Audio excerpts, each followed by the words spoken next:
मैं कैसर आपसे ये चाहूंगी पूछना कि what actually inspired you, because the time you opted, आज से मुझे बताना पड़ेगा, मैं इतनी बूढ़ी हो गई हूँ तो इतने साल पहले जब मैंने कहा कि सिर्फ लोग क्लिनिकल साइकोलॉजी का पता था या चाइल्ड साइकोलॉजी का, तब ये sports psychology, educational psychology, forensic psychology, इसके बारे में लोगों को ज्यादा आगाही नहीं थी, एनवायरमेंटल साइकोलॉजी।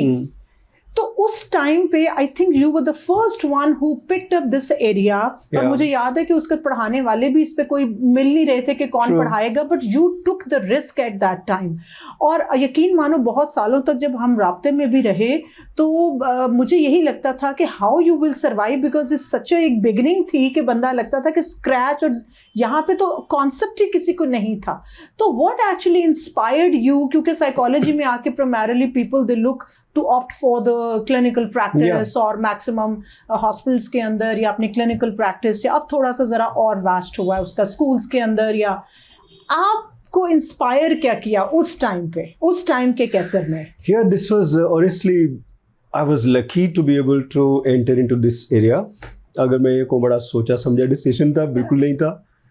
डॉक्टर साइमा गजल को सारा क्रेडिट जाता है। हमारी उस्ताद really inspired, और वो one of those teachers जो आज भी इंस्पायर करती हैं, वो भी यूएस में, and I am in touch with her, I learn from her. तो एक तो उनकी शख्सियत थी कि उन्होंने बताया कि ये एक नया एरिया है, और तुम्हें तो बता सकता हो कि अपने सारे जो पसंदीदा लोग थे क्लास में, कोई क्लिनिकल में जा रहा था, कोई चाइल्ड साइकोलॉजी में, कोई काउंसलिंग में जा रहा था। तो दूसरा क्रेडिट मैं देता हूँ आरिफ अनीस को। आरिफ अनीस मेरे सीनियर थे, you know him.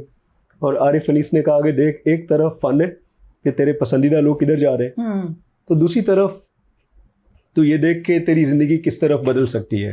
What is new, what is out of the box. So you were never interested उस time, you were never interested in clinical और child, और इसमें तो क्या सोच के साइकोलॉजी में नहीं था।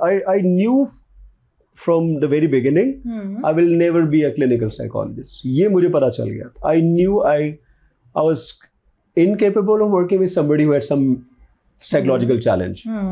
तो एक छोटा सा स्टंट मैंने किया था। मैं एबनॉर्मल साइकोलॉजी तो हम सब ने पढ़ी थी ना डॉक्टर रुखसाना ने मैं असाइनमेंट दी, डॉक्टर रुखसाना कंपल्सरी होता है ना, वो हमारा कंपल्सरी तो वो लगता था हर बीमारी जब वो सिम्टम्स पढ़ाती थी, मुझे लगता था मुझे है the man who was a hospital, वो ऐसे लगता था। तो एवरी डे रियलाइज्ड कि यार ये काम मैं नहीं कर सकता। फिर मैंने वो फाउंटेन हाउस जाके केस स्टडी की, क्योंकि अब यहाँ से समझो एप्टीट्यूड टेस्टिंग नहीं थी, हमें करियर काउंसलिंग का कॉन्सेप्ट नहीं था कि क्या करना है क्या नहीं करना, बट जैसे कहते हैं ना, वो जो हमें समझ आया उस टाइम हम लोगों ने ऑप्ट कर लिया। ऑनेस्टली आप ऑर्गेनाइजेशनल साइकोलॉजी बच्चों की इंस्पिरेशन के लिए, हम ऑर्गेनाइजेशनल साइकोलॉजी कहते हैं, मुझे किसी ऑर्गेनाइजेशन का पता तक नहीं था।